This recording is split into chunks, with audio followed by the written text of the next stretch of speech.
Capítulo 17.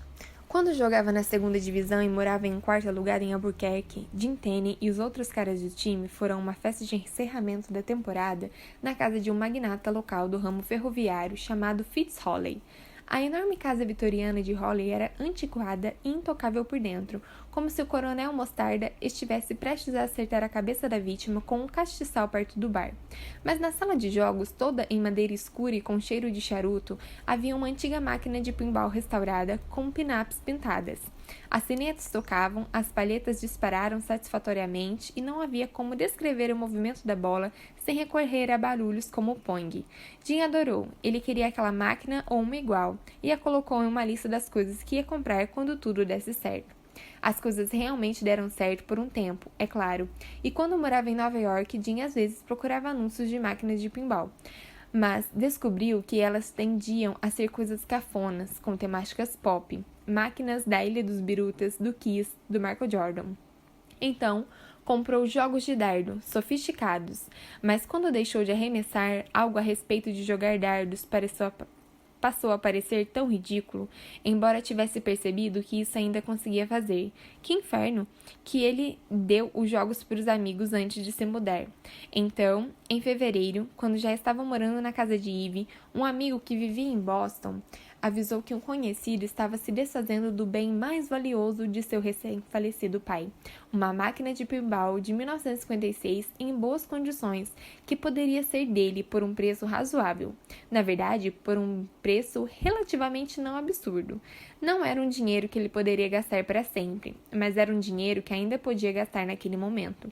E ele olhou algumas fotos que estavam anexadas ao e-mail, e embora não houvesse pin-ups, a máquina era elegante, com carros de corrida pintados. Vendida. O único problema era que Jim tinha que ir a Boston para buscá-la, o que significava uma viagem de quase 4 horas de carro. Ele explicou tudo isso a Eve enquanto tomavam café em uma manhã gelada de quinta-feira, e ela ergueu uma das sobrancelhas para as pin-ups, riu das máquinas do Kiss e foi educada o suficiente para não perguntar quanto ele pagou por aquela máquina de pinball com a qual presumivelmente pretendia produzir todos os tipos de clangs, dingas e bringas em sua casa a qualquer hora do dia e da noite. Então, quando você vai buscar esse troço? Perguntou ela. Domingo, respondeu ele. Quer ir comigo? Para Boston? São quase 4 horas para ir e 4 para voltar, e tenho testado todos os podcasts da sua lista, mas acho que não consigo ouvi-los por tanto tempo assim. São muitos olhares atentos à poesia simples da fabricação de tampas de bueiro e porcarias do tipo. Você deveria vir comigo e me fazer companhia. Além disso, você me disse que queria sair mais de casa. Isso vai contar como uma bela saída. Acordar cedo, pegar a estrada, chegar lá, me ajudar a colocar uma máquina de pinball na caminhonete, voltar e me ajudar a transportar uma máquina de pinball aqui para dentro. Ela riu. Então eu vou trabalhar nessa viagem? Com certeza, respondeu ele. Ei, você está à altura da tarefa. Você me disse que é metade mineira de ferro. Eu sou 1/4 mineira de ferro, mais 1/4 artesã de Minnesota e metade pescadora de lagostas da Nova Inglaterra. A parte artesã não serve para nada, mas o resto parece vigoroso. Você deveria ir. Se precisa tanto de companhia, pode convidar o Andy. Você sabe o tipo de música que ele ouve, mas ele é melhor do que eu com o trabalho braçal. Pare de enrolar, Minnesota. Você vem ou não? Você vai comprar uma rosquinha frita do Dunkin' Donuts para mim? Tem Dunkin' Donuts aqui. Não é a mesma coisa. Eu quero um Dunkin' Donuts de Boston. Tá bom, eu compro uma rosquinha frita no Dunkin' Donuts de Boston para você. E simples assim, ela concordou em ir de carro com Jim no domingo pegar a máquina de pinball que ele queria. A viúva e o jogador de beisebol exilado iam colocar o pé na estrada para buscar um brinquedo pesado e caro e colocá-lo em uma casinha anexa na qual ele não pretendia ficar muito tempo. E em um momento, isolado na cozinha, aquilo pareceu algo totalmente lógico a se fazer. No domingo de manhã, Eve colocou 2 ovos com a gema mole em um prato para Jim e dividiu um bagel metade para ele, metade para ela. Fiz o café da manhã, avisou. Jim entrou na cozinha vestindo uma camisa do New York Giants. Ela olhou para ele e ergueu as sobrancelhas. O que foi? Perguntou ele. Vamos dirigir quase 4 horas até Boston, mais 4 horas voltando, e no meio disso temos que pegar uma máquina de pinball. Você realmente acha que vai ter tempo de arrumar briga em um bar? Não vou arrumar briga em um bar. Fique feliz por não ser do Yanks. Depois do café da manhã, ela colocou a louça na pia, pegou o casaco, as chaves e encontrou Jim do lado de fora, onde ele estava esquentando a caminhonete. Ela se sentou ao lado dele e por um momento foi tomada pela ideia de voltar e passar o dia debaixo dos cobertores. Havia 3 episódios de Survivor gravados, aos quais ela ainda não tinha assistido e podia optar por não sacolejar durante 4 horas em uma caminhonete apenas pelo prazer de ajudar um homem adulto a transportar uma geringonça de meia tonelada. O sofá era quente, a caminhonete era fria, Boston era longe, mas Jim engatou a marcha ré. Tudo bem, vamos nessa, disse ele, e os dois saíram da estrada da garagem. Eve acreditava já ter visto Calcacete de todos os ângulos possíveis. Em algum momento já estivera em cada esquina e olhara para todos os edifícios. Mas fazia uma eternidade que não contemplava tudo aquilo enquanto deixava a cidade. Havia pensado bastante naquela viagem não fazia muito tempo. Tinha se imaginado ao volante de seu Honda, pegando a estrada para o sul, exatamente como estavam fazendo agora. Mas em vez de estar sentada no banco do motorista, ela agora olhava pela janela e tirava o casaco. E em vez de ir para sempre, ela partiria apenas por um dia. Então, tenho uma pergunta, disse Jim, interrompendo essa linha de pensamento bem na hora certa. Diga. Ela se virou para encará-lo. Ainda vai ter corrida de caixa de cereal esse ano? Vou ficar muito chateado se não tiver corrida de caixa de cereal. Deve ter. Eles estão ansiosos para devolvê-la à sua posição de direito, como um elemento mundano de uma pequena atração local, não mergulhada em um escândalo envolvendo jogo sujo e casos ilícitos. Mas talvez aposentem a caixa de Cheerios. Poderiam pendurá-la nos postes do lado direito do campo. Seria um nível certo de dignidade, disse ele. Você vai ao jogo do Klaus comigo? Claro, disse ele. Eu não tinha certeza se você odiava, sentia falta ou sei lá o quê. Está se referindo ao beisebol? Claro que sinto muita falta. Está brincando? Foi tudo que eu fiz durante a maior parte da minha vida. Se acha que estou gastando demais nessa máquina de pinball, tinha que ver o que gastei tentando voltar ao beisebol. Eu teria dado meu outro braço se isso fizesse meu braço bom funcionar do jeito que deveria. Eve conectou o celular ao rádio da caminhonete para colocar um pouquinho de música. A parte central do Maine, de Bar Harbor a Portland, se estende como estalactites que gotejam pequenas ilhas no Atlântico. É entrecortada por rios e portos com nomes acolhedores que parecem marcas de sais de banho, ou lugares onde navios naufragam em canções populares. Rio Shepscott, Rio Damariscota, Baía Lincoln. A Rota 1 avança pelo litoral mergulhando em cidades turísticas, como Wiscasset, Bath e Brunswick, antes de se encontrar quase pesadamente em Portland, com a 95, que desce de Bangor e Augusta, um pouco mais para o interior. Quando se aproximaram de Freeport, que ficava a pouco mais de 1 hora ao sul de Calcasset, Jim apontou para uma das placas. Ei, estamos passando pela loja LL Bean. Você precisa de uma barraca de camping com uma entrada para cães ou de botas que suportam até 30 graus abaixo de zero? Já fui a essa loja, contou ela. É enorme e lotada de homens querendo se encontrar, mas que acabam se contentando com uma dermatite no saco por causa de erva venenosa. O Tim ficou chateado porque eles não faziam lista de casamento. Jim franziu o senho. Que tipo de presente de casamento ele queria fazendo uma lista na LL Bean? Sacos de dormir, cantis, mochilas, coisas assim. Ele tinha acabado de voltar para cá e queria que fôssemos um casal que fazia atividades ao ar livre, acho. Isso nunca aconteceu. Ele xingou alguns paus de barraca e foi só. Cerca de 1 hora depois, mais ao sul, eles passaram por um cartaz que dizia Victoria Tattoo, próxima saída 6 km, tatuagem premiada. Ei, está precisando de uma tatuagem premiada? Perguntou ela. Nós podemos parar. Já tenho tatuagem. Ela se virou para ele. Sério? Sério. O que é? Fiz quando assinei meu primeiro contrato, mas eu estava bêbado e, apesar de já ter terminado a faculdade, é uma coisa bem no estilo anuário do ensino médio. Cadê? Quer dizer, a menos que seja... Ele segurou o lado direito da camisa com uma das mãos e, mantendo a outra no volante, levantou-a, expondo uma boa parte do lado direito do torso. Ele manteve os olhos na estrada, então não viu Eve abrir e fechar a boca ao ver seu abdômen, sua pele, um pedaço da barriga que tocava na camisa enquanto ele ria.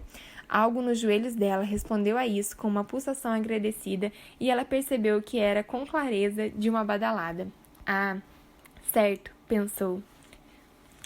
Logo acima das costelas havia palavras escritas em preto, com uma tipologia simples. No dia em que você desiste, você começa a morrer. Ela abriu a boca e o que saiu foi, e um dia muito tempo depois os dois concordariam que foi isso que pareceu. Bah! Ele riu e abaixou a camisa de novo, quase se desculpando, como se ela estivesse reagindo à frase. Eu estava numa fase ligada à longevidade, não esperava bater recordes ou ficar rico, só queria jogar por muito tempo. Ah, que droga!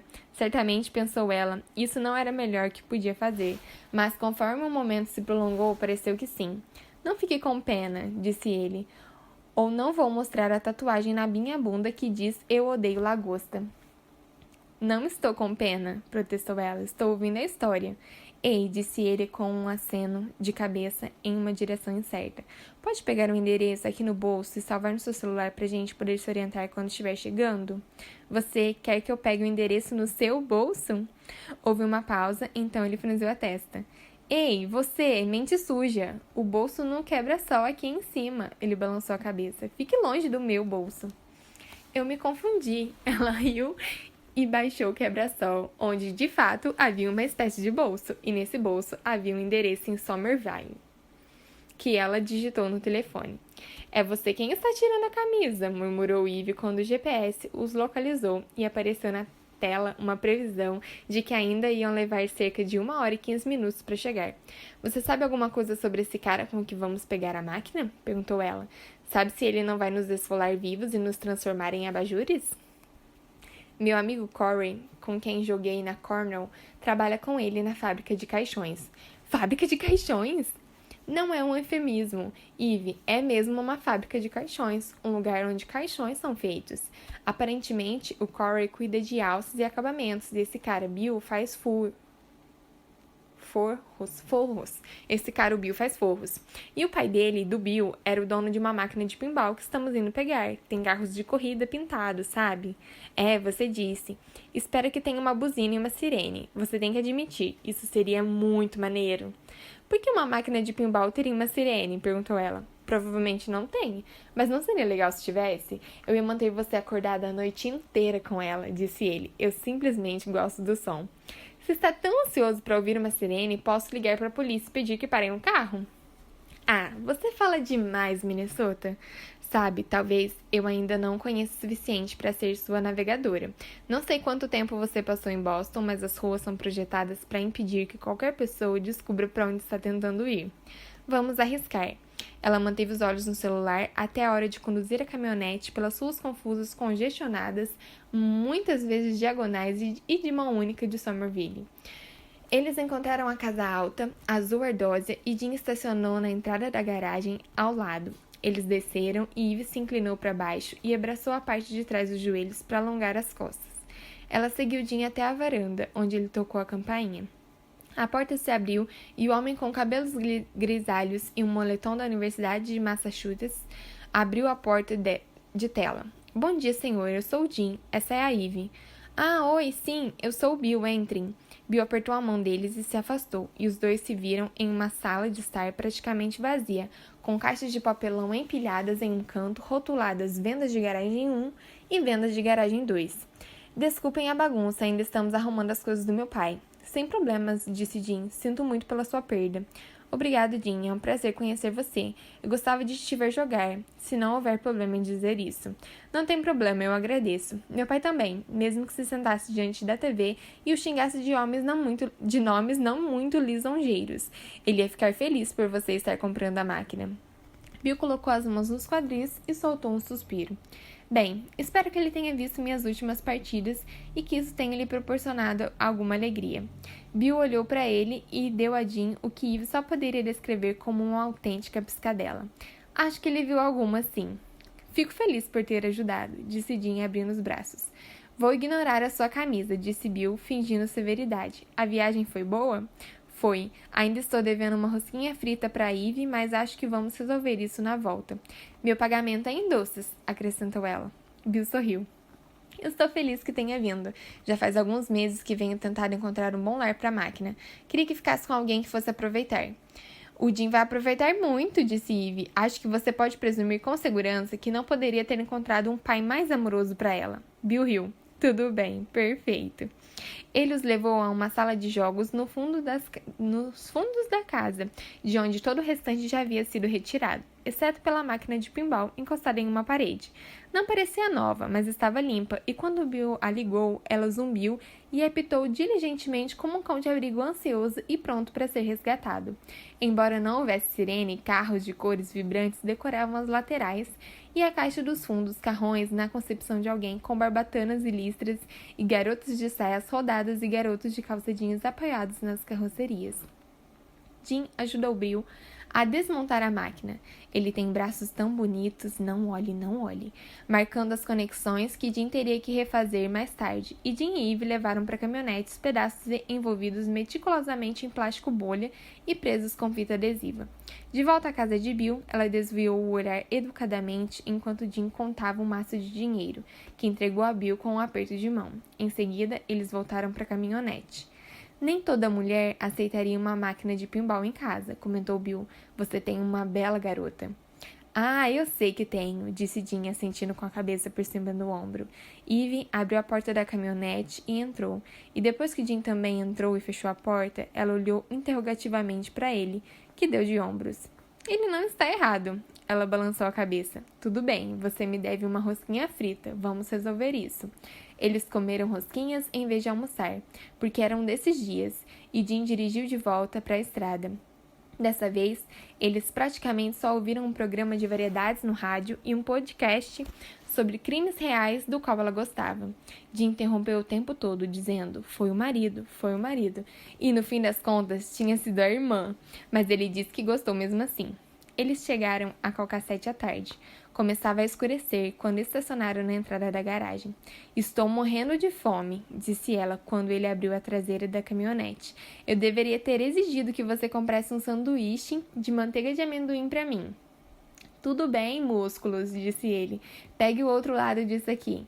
Os dois levaram o gabinete para dentro, depois as pernas e o painel dos fundos, e Jim os alinhou ordenadamente no carpete do anexo. Vamos montar isso mais tarde, disse ele indo em direção à cozinha. Amei minha máquina de pinball de carros de corrida, mas também preciso comer. Ele se inclinou sobre a bancada. Queijo quente? Quero um queijo quente. Você quer queijo quente? Pode ser. Ela se sentou no lugar de sempre. Ser dono de uma máquina de pinball é tudo que você sempre sonhou até o momento? Sinceramente, respondeu Jim enquanto remexia e abria e fechava gavetas. Penso nisso há tanto tempo que estou com medo de montá-la, como se a expectativa pudesse ser melhor que a realidade. Além disso, não jogo pinball muito bem e acho que depois de montar e começar a jogar, isso vai ficar mais óbvio do que é agora, com a coisa toda no chão. Tenho a sensação de que o pai do Bill está observando de algum lugar e está muito empolgado por você estar empolgado, mas ainda assim está chateado por um Yankee ter ficado com a sua preciosa máquina.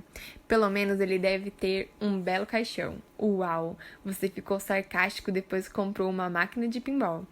Ela ouviu o pão começar a chiar na frigideira quando ele se aproximou e se sentou na cadeira ao lado dela.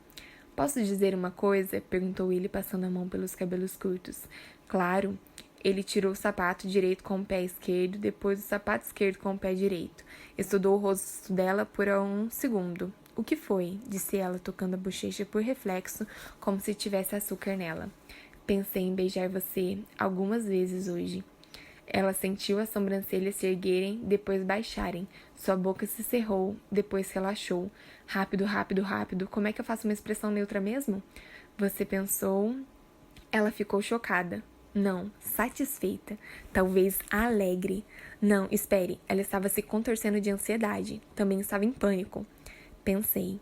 Quer dizer, já tinha pensado em fazer isso algumas outras vezes, mas um pouco mais hoje. Na caminhonete e quando voltamos e estávamos tirando as coisas, você sabe, da traseira, ele fez um gesto vago com uma das mãos em direção à entrada da garagem. Mas eu não sabia o que você ia achar, e não me pareceu uma boa ideia surpreender você. Ou melhor, surpreender você é o que eu faria normalmente. Não costumo discutir esse tipo de coisa com antecedência nem nada assim, mas me pareceu um caso especial. Sei, disse ela devagar, o cérebro trabalhando furiosamente como o pé de pato debaixo d'água enquanto ela mantinha o rosto o mais sereno possível. Porque sou viúva? Ou porque sou a proprietária da casa anexa? Ou porque somos amigos agora? Ou porque você é muito próximo do Andy? Ou ele assentiu lentamente. Por todas essas coisas. Caso especial. Então agora você está discutindo. Acho que estou propondo uma discussão. Ela teve a sensação de que sua cabeça estava fervendo por dentro e pensou que talvez, pelo menos uma vez, devesse simplesmente começar a falar. Abrir a boca e ver o que acontecia. Ficou surpresa ao sentir o sorriso surgindo. Olha, Jim se levantou imediatamente. Já entendi. Ei, sente-se, pediu ela, e ele voltou a se sentar na cadeira. Não era esse tipo de olha. Ele ergueu as mãos. Continue, mas se dizer cara legal, vai ficar sem sanduíche, estou avisando. Ivy mordeu o lábio. Eu percebi, disse ela. Entende? Quer dizer, eu percebi. Eu estava aqui, você sabe, eu estava aqui. Ela acenou com a mão para o espaço entre eles. Eu não estava alheia, eu percebi. Ele sorriu para ela. Tudo bem, que bom. Por um minuto, ela desejou ter se jogado em uma ou duas aventuras sem importância no tempo em que tivesse ficado sozinha. Desejou ter alimentado a parte dela que queria as mãos, a pele e a pulsação de alguém sobre seus dedos. Era confuso demais, delicioso e assustador demais pensar naquela sugestão. Seu marido não tinha sido a única pessoa com quem ela havia beijado, mas tinha sido a única pessoa com quem ela havia feito sexo. E era como se o sim, por favor, da idade adulta, a paixão do ensino médio e a cautela duramente conquistada estivessem tentando se espremer através de uma porta ao mesmo tempo, e era um caos. Eu não estou pronta, continuou ela, e eu não quero começar nada enquanto não estiver pronta, porque eu me arrependeria. Eu me arrependeria de me arrepender. Entende o que quero dizer? Claro, disse ele. Sou um pouco como talvez mais tarde? Eu sei, o rosto dela estremeceu todo, e eu nunca farei isso se não fosse um caso especial, sei, já entendi. Está tudo bem mesmo, mas vou presumir que essa seja a resposta. Então, se for um talvez mais tarde. Então, mais tarde, você vai ter que me dar algum tipo de sinal verde, caso mude de ideia. Um sinal verde? Eu tenho que dar um sinal verde? É, o sinal verde vai depender de você. Ela pensou por um instante. Tudo bem. E o que você acha que deveria ser? O sinal verde? É, acho que deveria ser um vá em frente. Esse é o sinal verde? O sinal verde é vá em frente? Esse é o sinal verde. Tudo bem, entendi. Ei, não queime meu sanduíche. Enquanto ele estava diante do fogão, ela murmurou para si mesma, só para ver como seria. Vá em frente.